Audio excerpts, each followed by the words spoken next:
You have the power to stand at that which appears to be sickness, and by the power of truth and denial, dissolve it. There is no disease or sickness in God, therefore it is not in me. That is a perfect equation.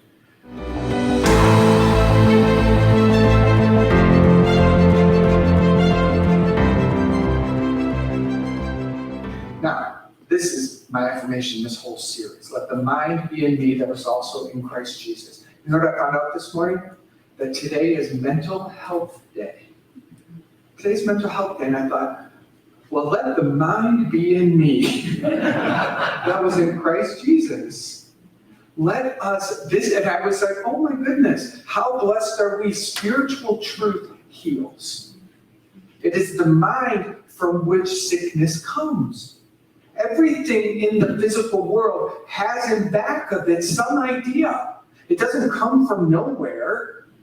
And then if it's in your world, in your atmosphere, your experience, it's coming from you. No judgment, no blame, no shame. Good to know where to find it, right? I'd have a problem if my problem was coming from Roger. I'd have to follow him all the time and make sure he changes. Right? I'd have to stalk him. Roger, I'm having a problem again. What are you doing? That's what most people do, don't they? Oh, if that person would change, then my problem would disappear. We're way past that elementary idea, are we not? Although it's enticing once in a while. We have to pay attention. We must pay attention. I really believe that most people have just a superficial understanding of denial, which gives a little bit of relief, but doesn't cure the problem, which is why people go, denials don't work. Well, they do work, but they don't work just as the frosting on the cake.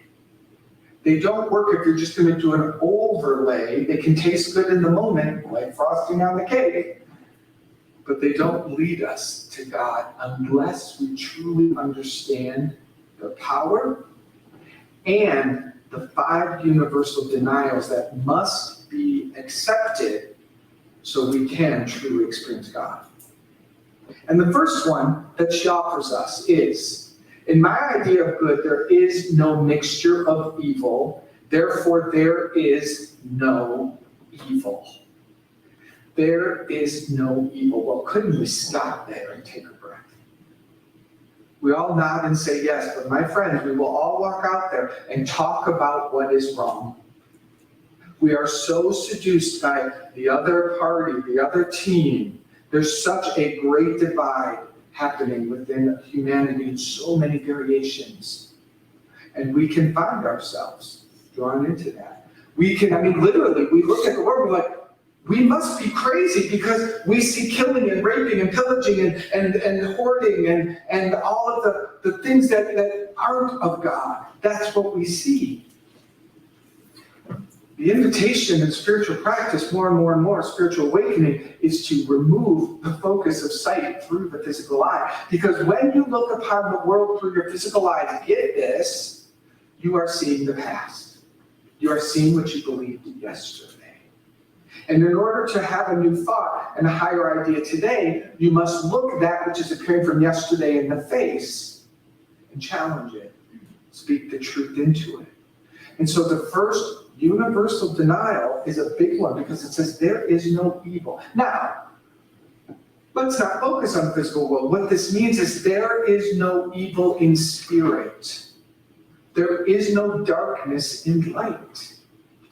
There is no God that has an ulterior motive or a measuring stick that decides whether you're good enough or if you're evil.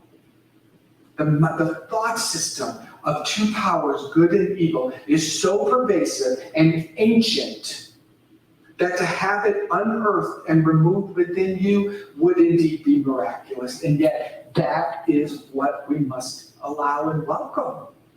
There is no evil.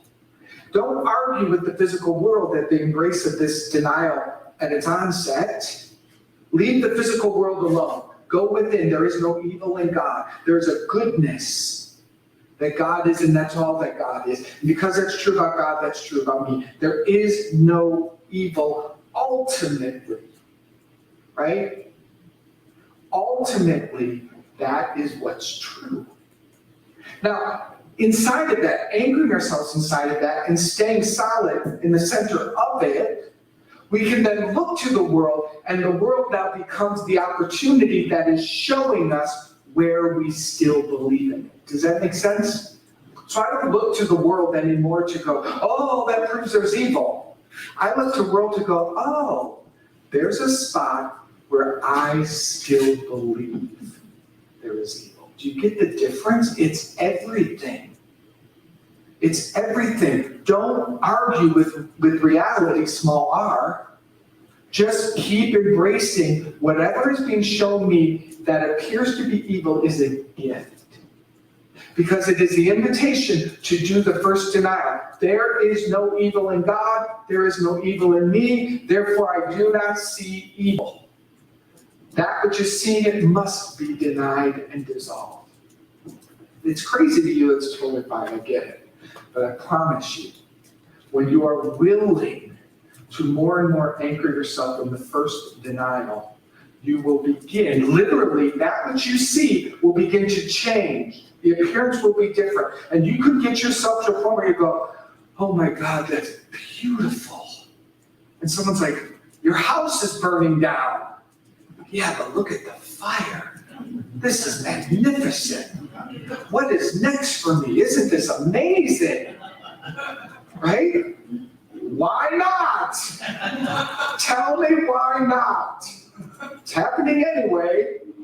When you have that much faith in God, you have no problem. When you know there's only good, how can something bad be happening? This is where we bump them up against each other, and we let the truth of the highest truth, if you will, win the debate. If there's God and only God, and there is no evil, then isn't everything good? And just entertain it. I'm not asking you to go strike a match on your house. But I'm asking you to just imagine standing outside of it and think in this moment, could I get to the point, at least in entertainment, could I get to the point where I could go, well, everything that comes my way has the glory of God within it. There's nothing but good here. So let me enjoy the ride. Come what must come, go what must go. I'm not even making any of it happen. Come what must come, go what must go. There is no evil here. Number two, there is no matter. All is spirit. She says, the denial of matter has never been made satisfactory, which means people haven't really got themselves fully there, that for it to make a difference. That's really what it means. Notice that all the metaphysicians have concluded that there is no reality in it. All the metaphysicians. They have said that it is all the imagination of the mind. But what imagination it is, they have not concluded. To persistently declare that there is no matter will dissolve material conditions. This is the point. It will cause a swelling to disappear if you look at it and say that there is no matter. And so this denial is really causing us to realize that the world of form, all of it, is an effect of thought. It is not permanent, it is impermanent. And anything that is temporary or impermanent is not God. That's our measurement there. All is God and only God, all is life and only life. Anything that comes and goes, that's different. That's otherness. There's no power there. This is the whole key for me right now. We could go much deeper on this one. But if you could realize and just look around your world and go, where am I giving power? To my boss. And then how you check this out is, if it were to disappear, how would you feel? If all the money were wiped out of your bank account, would you go, that's all right, there's no power there anyway. God is my source.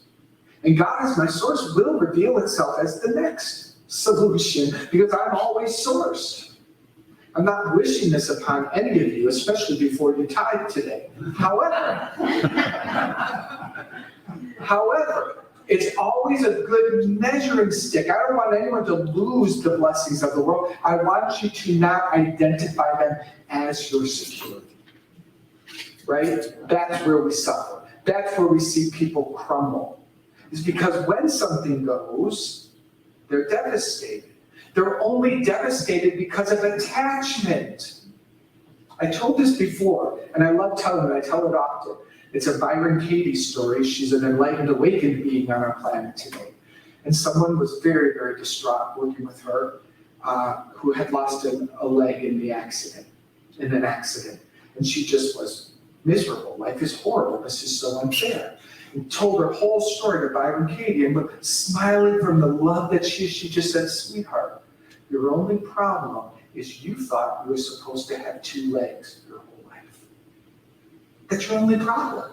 You thought nothing changes, right? Get this point. You're attached to how it's supposed to be. You're attached, and therefore if something changes tomorrow, you're devastated. Living in the present moment, all is well here, no problem. And the way we do that is to deny that there's any power in matter, whether your body has 2 legs or 1, whether a person has this or doesn't have that. There is only the power that you give it. And any power that you give it other than God will ultimately have to pay a price, and you will have to deny it. You'll have to unplug it. How do we usually unplug it when it's the world of form? When we lose it. And when we cry and suffer. And when we kick and scream. And then we finally get to acceptance. Right? Now, the movement from something in the physical world disappearing to acceptance, do you want that to be 10 years? Or do you want that to be 10 minutes? Your belief is that which makes it so. That's crazy. I know, but it's true. Of Course in Miracles says it's a dream. You're actually dreaming this is real. And that's a good analogy because, in the middle of the night, you're having very vivid dreams of lots of things, aren't you? Running through the grocery store, hopefully with your clothes on, but who cares? It's a dream. All these crazy things can happen in the dream, and they appear real as the body is lying completely still, mostly. But the mind is taking you on all these journeys. When you wake up, you're not trying to find where it is, right? Oh, I left my purse in the grocery store and I was dreaming. I got to go get it. That's crazy, right? It's just an analogy. You don't make anything real in the dream because you know that the mind is making that up. When it comes to this level of form, it becomes a lot more seductive. When I say there's no matter here, this is a dream. Number 3, there is no absence of life, substance, or intelligence in my idea of God. This is so good. She says the only cause for evil is the idea of absence. That is all the evil there is. The belief of apartness from good is the foundation of the word evil, and there is no absence of life, substance, or intelligence in my idea of good, my idea of God. If there is no absence possible, then you never lose anything. If there is no absence, you are immediate. The absence is the space between your idea and its manifestation. What's absence is here, having to be dissolved. Let me make that real specific. Very simple. I desire a new car. The moment I think that, the car exists. I've got to stop using that example. I have got more new cars than I need in 2 lifetimes. I swear to you, and I'm just realizing, why do I keep getting new cars? Well, I keep talking about it as an example. But I'll use that one. I want a new car. The new car immediately is. What is in between you and the manifestation of that idea? Any belief that you can't have it? That there's not enough? That there's lack or limitation? As crazy as it sounds, if there were none of that in between, and it would collapse to where new car, yes, boom. I talk about this a lot. You do that all the time. You don't even realize it. There is lots of ways in your life where there's no absence for you. The desire and the fulfillment are instantaneous. or as easy as getting in your car and getting it. I desire milk. How much absence for you is there between the thought of milk and the fulfillment of milk? None. None. Every one of us would, not saying, I'm not talking, I dream of genie, where you go, milk. I don't mean that. I mean, but the awareness of your ability to have it, and therefore to have it. There's no absence for you. I want milk, I get milk. Do you know there are many, many people on the planet where milk, I want milk, and milk would be a whole distance, right? Of I can't have it, it's not here, there's not enough, I don't get mine, all kinds of things that they were born into a consciousness where that was the belief system there, and so that was their reality. So they have to work harder to get milk. You don't have to do that. There's no absence. So the interesting part is, where is their absence? Where do you suddenly go, there's not something here? This is what we're interested in. Because if all is God, and because you're swimming in God, and because there's an infinite universe with unlimited resource and love and power, there is no absence. There is no absence here. This is where we establish ourselves over and over and over and over. There is no absence here. All is God. All is my goodness. All is here now. Divine intelligence fills me. Life, substance. I'm swimming in it. Do you get the mindset? And you get the importance of saying there is no absence of life, substance, or intelligence in my idea of God, my good. There is no absence. You are free. You are free. I remember working for a little bit of a time with a healer from India, very beautifully awakened man again. His name is Tilak. And this was years ago when we lived in Los Angeles. And we had heard about him through Agape, where we were going studying. And so we went to his house and we had a session with him, and it's an amazing healing session. And it was so powerful that he invited us to his place in Las Vegas for Labor Day weekend to have an intensive experience with him. And we went. And this man knows that there's never a limit. He has no sense of absence. And he drove through Las Vegas like it was his town. He loved the lights and the sound and the music, and everything he wanted appeared when he wanted it. But he was not burdened by things. He was not weighed down by the how or the what or the protecting of it, because he knew the universe operated according to his need. And I was there. I saw it. Simple examples. It was Labor Day weekend, so it was extremely busy. We went to the Bellagio. We pulled into parking.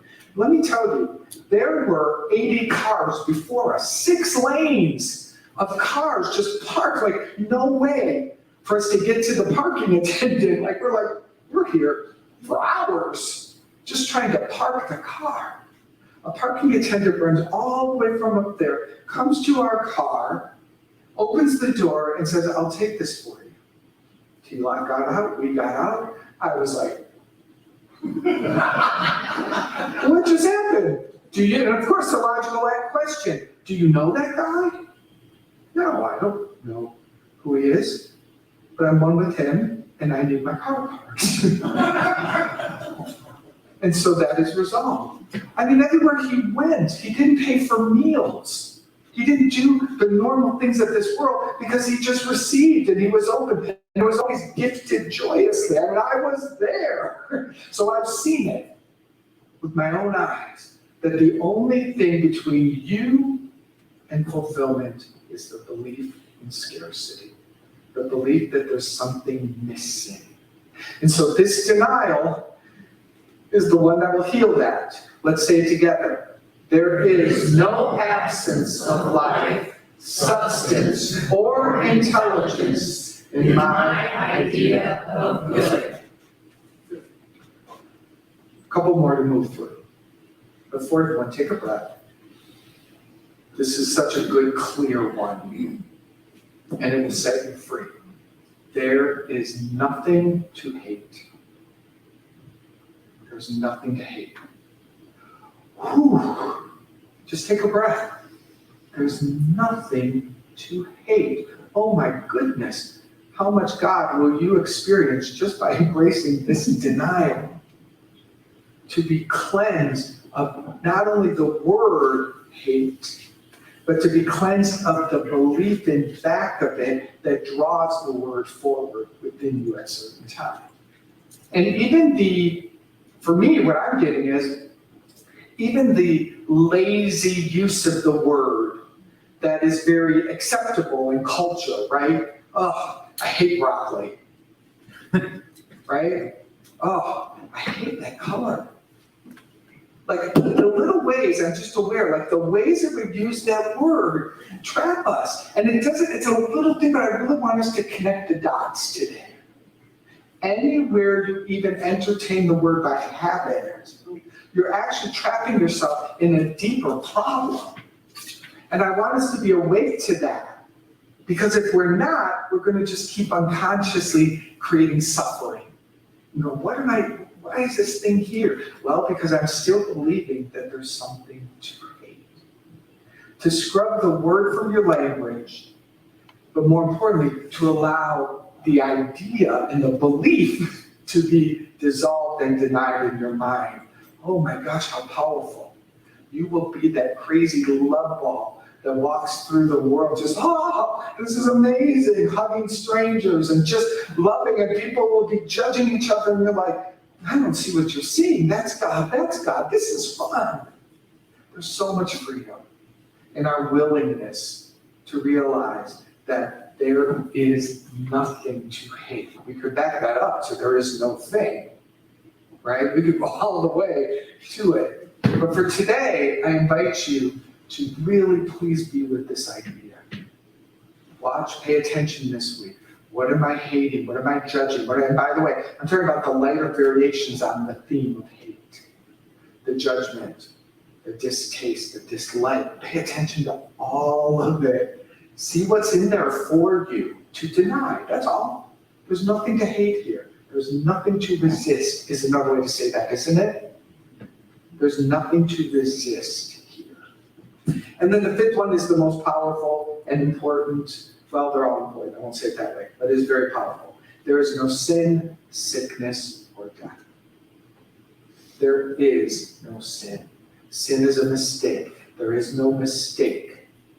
There's no mistake. Why is there no mistake? Listen to this. Why? Because if you do what you deem a mistake, the universe automatically includes it in its perfection. Right? Just like the GPS on your phone. If you make a left turn when you're supposed to go straight, the GPS isn't going to pull you aside and have a talk with you and tell you, look, that's the last time you made that mistake. I'm going to pop out of your phone if you're not going to follow me. Right? It just goes, okay, we'll course correct. That's all right. Wherever you are, we'll course correct you and get you back to where you want to go. That's what the universe does. That's what God does. Just course correct. Just course correct. There's no way to do anything that is a mistake. Now, you can pay attention and go, I don't want to repeat that. That doesn't feel like my God, so I want to see what's here. But to call it a sin or a mistake means you're calling it bad or something wrong. And that's the point where you get trapped. Everything that has occurred, please let your mind expand. Everything that has occurred is included somehow in the perfection. No matter what it is, this brilliant, loving universe that is filled with intelligence will always recalibrate itself wherever it goes. Okay? So, there is no death. There is no death. The world as we know it would be over if we really realized that we never die.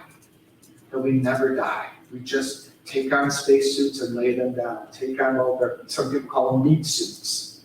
We take on meat suits and then we lay them down. But that's not who we are. The moment of inception of the divine idea of life is where you are.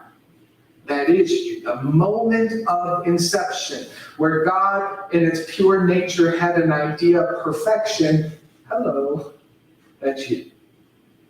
So that is you, eternal life from inception, world without ends, everlasting.